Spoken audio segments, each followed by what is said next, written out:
Hello and welcome to the Denver Homes Market Report. This is Ricky Schoonover, your local realtor here with 8Z Real Estate and host of this show, the Denver Homes Market Report. This is Denver's monthly real estate podcast where we talk about all things in and around the Mile High City. So thank you very much for tuning in. Appreciate that. We are in our 6th season, episode 10, even though it's January 1st, 2026. I started this podcast in the pandemic. So I started in April of 2020. So I always have a little bit of an interesting thing when I get to like maybe October, November, I start forgetting which episode I'm on. But we are in episode 10. We got January, we got February, and we got March, and then we roll into a new season for our season 7 in April. But welcome, thanks for tuning in. Appreciate it. If you're on my YouTube channel, there's going to be a subscribe button. That subscribe button is going to be right there, or maybe it's right there. Anyway, hit that subscribe button. You'll get all the updates for the upcoming season. And so other than that, if you're already a subscriber, you already know we are in a buyer's market. We've been talking about, since January 2025, I was like, we're transitioning to a buyer's market. In the middle of the season there, I was like, we're in a buyer's market. And as we closed out, I'm tired of talking about buyer's market. If you don't know we're in a buyer's market, call me personally and I will, help you get clarity on that. So anyway, if we're not on a platform that you're get your podcasts on, we're on iHeartRadio, TuneIn. I use TuneIn in my car, so I'm always tuning in my car, listen to it.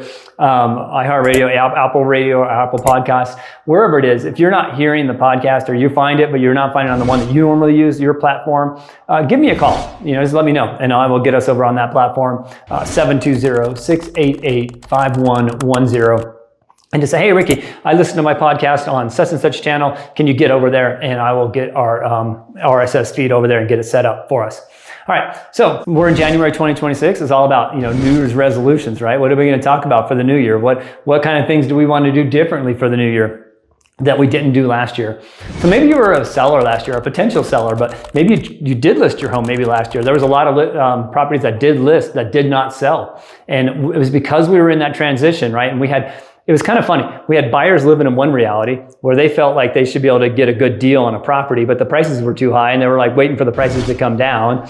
And then the sellers were thinking they were in 2021, thinking that they were in their heyday and they were going to get, put their house on the market on Thursday. And by Monday, they were going to have 20 offers all above asking price. And those two realities just didn't mesh.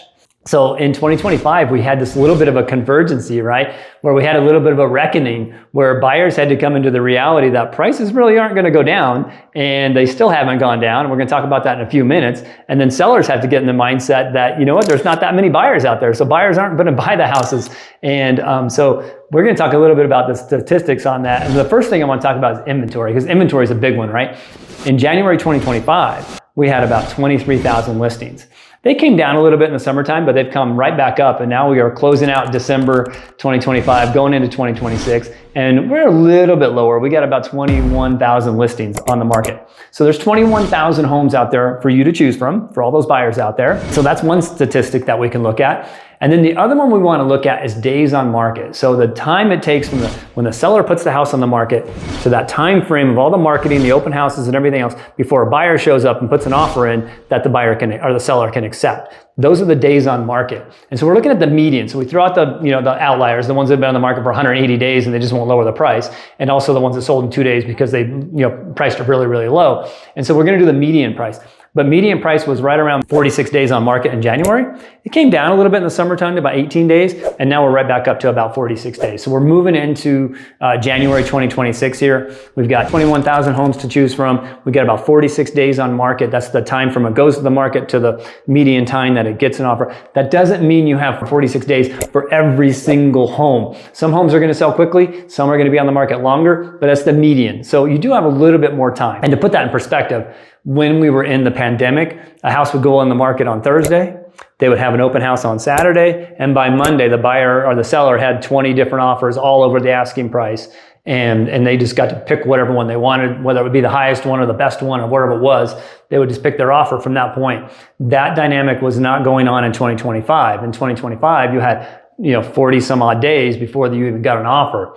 And so you may be only showing your property to one or two people. And we talked about this in the last podcast. It was like showtime, right? Like right now, when you put your house on the market, it needs to look perfect. It needs to look great. All the maintenance has to be done. No deferred maintenance.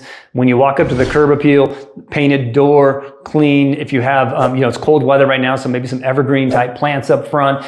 No broken windows or cracked windows, things like that. So the home really needs to present itself well, because here's what happens. A potential buyer is going to walk into your home, and within seconds, they're going to be like, yes, this is the home for me. And then they're going to walk through the home and they're going to reinforce those positive connotations. Oh, this is this dining room would be perfect. We just had our holidays. This would have been perfect if we had this table for next year, for when all the family comes over, for the dining room, things like that. They're going to reinforce all the positive things they like about the home, because when they walked in, they had that first initial positive reaction. And that works in reverse too. They can walk up to the door's all scratched up, there's a cracked window, the plants are all dead, and they're gonna walk up and they're gonna be like, this is not the home for me. And they're gonna step in, and as soon as they walk in, they're gonna reinforce those negative connotations. They're gonna walk around and find everything they don't like about the home. So right now, if you're a seller, really gotta merchandise your home properly. Marketing is key. Getting it out there to potential buyers in places that are maybe a little unconventional, not just putting a for sale sign out front and hoping for the best.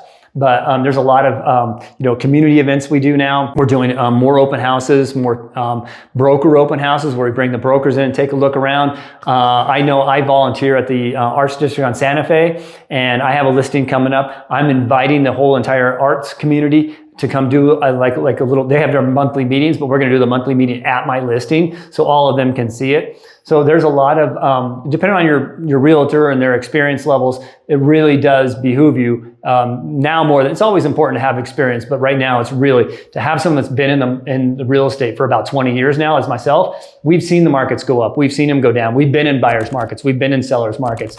And so we know how to react to that and get your home sold and get you for that full market value. So if you're not doing all those things, you're not seeing all the potential buyers out there. And so that's really a miss if you're not doing that. So if you're thinking about selling your home and you want someone that knows how to do it right, especially in this market, give me a call. My number here is 720-688-5110. So let's get a little bit into the statistics today. So we've got January 2025. There were about 23,000 homes on the market. Now here we are, January 2026, and we got about 21,000 homes on the market. So we're in a little bit better position this year going into it than last year, but not by much, just a couple thousand homes. And then we're also going to talk a little bit about days on market. And days on market is a good indicator, is if, how many buyers are out there to buy a home. Right in January 2025, it took about 48 days. So you put your house on the market, you do all your marketing, you finally get an offer from a buyer, it's one you can accept, and you go to contract. That was 48 days. It did dip down to about 18 days in the middle of summer, and now we're back up to about 46 days going into January 2026.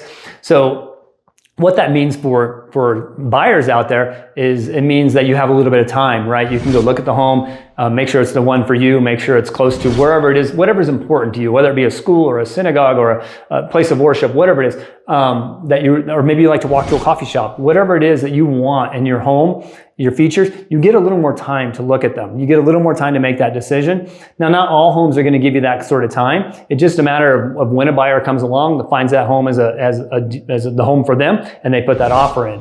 But in general, as a median time on market, you got about 46 days. So you got some time on market to make sure that's the home for you before you put your offer in. Then we talk about interest rates. Interest rates have come down. 24 to 25, they went from 8% to about 7. Now 25 going into 26. We're right around 6.25. And I think we're going to be right at 6%, maybe 5.75 to 6% as we hit this early spring market.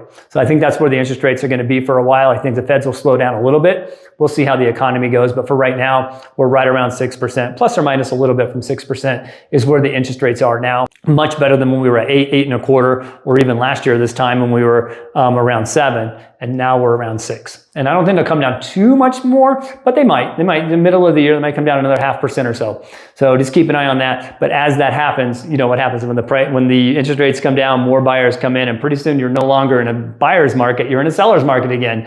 And that happens very quickly sometimes. So just keep an eye on that. And getting to that is, don't try to time the market. Buy your home or sell your home when it's right for you. Don't try to buy it or sell it when it's right for everybody else. You're going to buy your home, sell your home, and just know that if you're a seller out there, you've got to really market it properly. And if you're a buyer out there, you've got a little more time, but don't take that for granted, because that, somebody else will come in and put the offer in. I always tell people, you have all the time in the world until another buyer comes in and shows interest and put in an offer. So that's kind of the motto there is, if you're a buyer out there and you're looking at a home, you have all the time in the world. No one's telling you to put the offer in, but as soon as another buyer shows interest or another buyer puts an offer in, now that seller's mindset changes. They're like, oh, now I've got competition. Price is going to go up. So you don't want to wait too long if you see a house out there you like.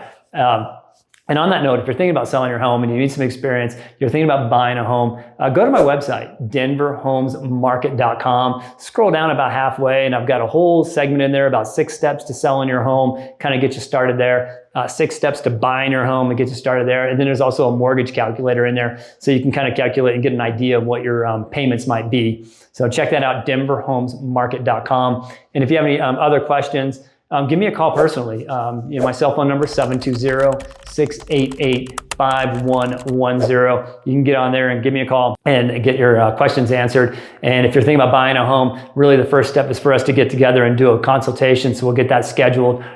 Typically with my sellers, our first meeting, I'll meet you at your home. I can give you a little online stuff, and it is, give you a little information from what I can gather online, but I really need to visit the home and get with you and walk through and talk about deferred maintenance, talk about what's going on in the market, talk about what's going on in your community there, and things that we can do to your home to kind of get it ready for market that are maybe simple things to do, and make sure that we are really, really presenting ourselves well going to market and coming into this spring, this 2026 market. All right. Well, we're going to kind of close up today. Thank you very much for tuning in. It is January 1st, so it is the New Year's. I hope you had a nice holiday season. Didn't have anything too crazy happen last night. And now you're here on my podcast, so I appreciate that. Once again, I want you to subscribe. So go to Denver Homes Market on YouTube, and there's a subscribe button right there. Hit that subscribe button, and you'll get the updates. And other than that, have a nice 2026. And I look forward to talking to you. And let's get your house on the market or get you out there looking at some homes. All right. Thank you so much. You've been tuned in to the Denver Homes Market Report, Denver's monthly real estate podcast. And the podcast comes out ideally on the first Thursday of every month. So be looking for those new episodes. Thank you so much. And happy 2026 to all of you.